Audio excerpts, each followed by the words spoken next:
Hey everybody, welcome in. I'm Adam Hildebrandt. I'm happy to be joined today by Julia Benbrook, who was Miss OSU in 2017. She's a 2017 OSU graduate, and she's back being honored as an outstanding young alumni. Her career has taken her all the way to reporting on the White House for CNN. So we're looking forward to diving into that with her just a little bit. Julia, thanks so much for joining us today. Let's start with this. How often do you get back to Stillwater? Have you made it back at all recently? We have. So we love getting back to Stillwater any chance that we can. My husband, Zach, is also an OSU alum. And some of the recent highlights, we saw the Boys from Oklahoma play that concert, which was incredible. And then we also saw that final Bedlam football game, which was incredible, because can't really top that. I also get back pretty often for the Women for OSU Symposium, which is one of my favorite events. They've let me host it for the last several years, and I get to meet these incredible speakers, but I also get to interact with the women that are putting this on and that are giving back to the students, and that's one of my favorite things. Yeah, I think I'm still smiling from the last Bedlam game. I don't think that has fully left my conscience yet, and hopefully it won't for a long time. So you're back to be recognized as part of this Outstanding Young Alumni Award. I'd like to rewind a little bit. Let's kind of go back to the beginning. Where are you from? What made you choose OSU in the first place? So I grew up in Woodward, Oklahoma, Northwest Oklahoma, and OSU was really always a part of our family. My mom and dad both went here, both wear a lot of orange. My dad wears an excessive amount of orange. But, that just was a part of growing up. We would come to games. I would stare at the Pom Squad and think that was the coolest thing ever. And I later got to be a part of that when I was in college. And just cheering on OSU. I think I came home maybe from the hospital in orange. I had some little Nikes that were a gift from Eddie Sutton that we still have. So yes, I explored, but I think there was always one right choice when it came to college. Your journey has taken you from Woodward to Stillwater on to DC, and the first line of the Cowboy Code is "We dream as big as the sky."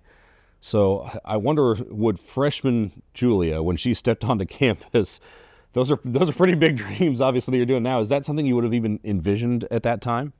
I don't think so. I mean, I think the goals evolved, and I've always been a fan of short-term goals and, getting at OSU, wanting to learn how to tell stories, to do journalism properly, wanting to get involved on campus and take those things one step at a time. But there are a lot of moments that I have now just in the White House briefing room or in the halls of Congress, running around and just realizing that I am having a chance to witness historic moments that I do pinch myself and think, I couldn't have even dreamt that, and now I'm able to do that. And I credit the Cowboy family and the alumni here at OSU with a lot of that, because there is just such an uplifting feeling.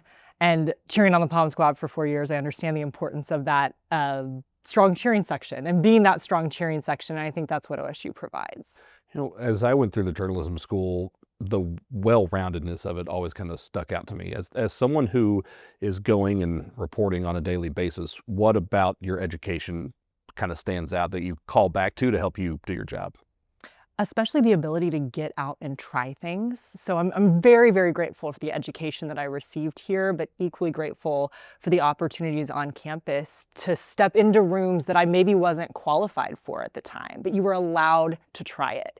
And that's something, those opportunities then lead to growth. And that's something that I try to use in my career as well, is to walk into rooms as fearlessly as I can and then figure it out, put in the work to get to that next step.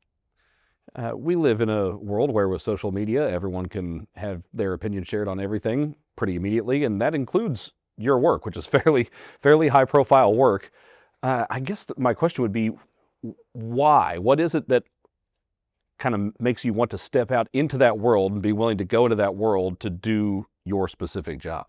Well, and to that point, I mean, you get comments on everything from the way I'm wearing my makeup to the way I pronounce something. Maybe my Oklahoma accent comes out, or the framing of a story. And so yes, there is that pressure in a forward-facing role.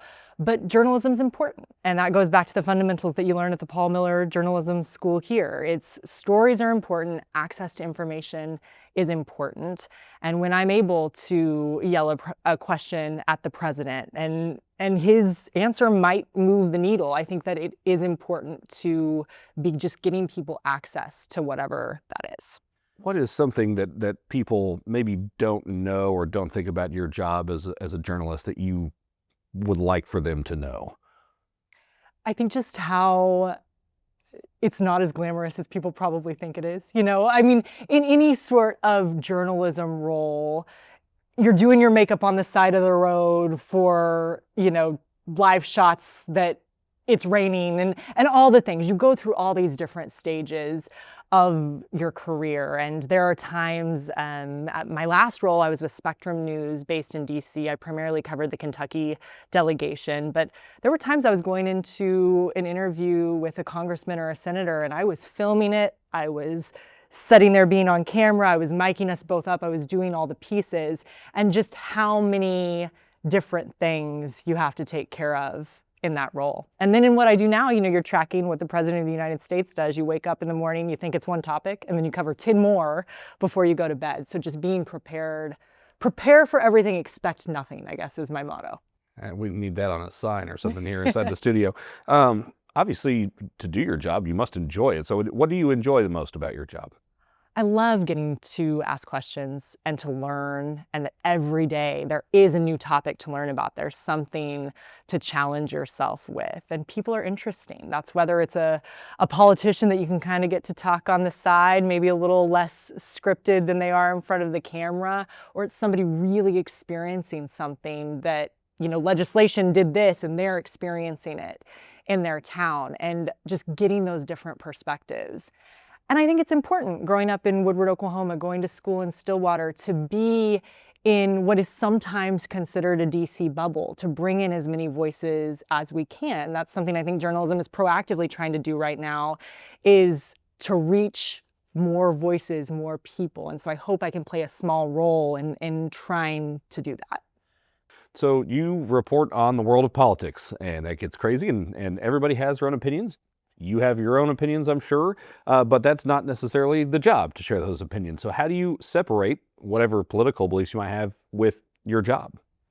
My job is to inform people. So it is to provide people with the facts. They can then form their own opinions from there. But I take it very seriously to get information to people. I've had a colleague call me a stickler for the facts before, and I definitely take that as a compliment. Don't know if it was meant to be, but my attention to detail is something that I take a lot of pride in, and I think it's important in the job.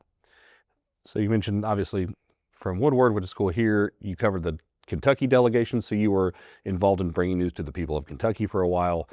CNN obviously is a national network. They're on the internet, so they're a worldwide network. Do you kind of feel that sense of, hey, you're getting news to people all across the country, that it impacts not just your hometown, but people from California and North Dakota and South Carolina and everywhere else? I do, especially with a role that I was in between those two roles we just discussed. So with CNN News Source, which is our affiliate program. And with it, I was our running mate correspondent, which meant that I took local stations through the election. So I went to cover primaries, I went to cover the Republican National Convention, the Democratic National Convention, I covered court proceedings, I covered health concerns. And so those were with these local stations. They had local questions, I would do hits with them, and then transitioned actually into covering, it's funny to take it from local to the international side. I transitioned then into covering for our international affiliates. So sometimes I'd do hits, they'd translate me in real time, and they had completely different questions and concerns than the local affiliates or even than the CNN network. So just learning that different audiences have different perspectives and learning from them, learning from their questions that they're asking me, gets me thinking too. So again, you're back in town with being honored as a Young Outstanding Alumni, Miss OSU in 2017. I mean, these are things that are on your profile page on CNN. They're big deals. What does it mean to you to have those kinds of ties to the university that you grew up loving and graduated from? anytime I get to represent OSU, it makes me very proud. Just growing up the way I did, this has always been a really special place. And the support system, the opportunities, it feels like home when you step back into Stillwater. So to be able to represent in any way makes me really happy. If you could bring one piece of you with Stillwater to where you work and live, what would that be? Well, I try to celebrate an Orange Friday every once in a while. So I bring that to the White House when I can. Even if people don't know what I'm doing, I know that it's important here at OSU. And there you go. So the next time you see a video or photo of the briefing room in the White House and it's back towards the reporters, look for that orange. You'll know who it is. Julia, thank you so much for joining us. We really appreciate your time. Congratulations, and thank you for the work that you do. Thank you. Appreciate it. Thanks for joining us. We'll talk to you all next time. Go Pokes. Go Pokes.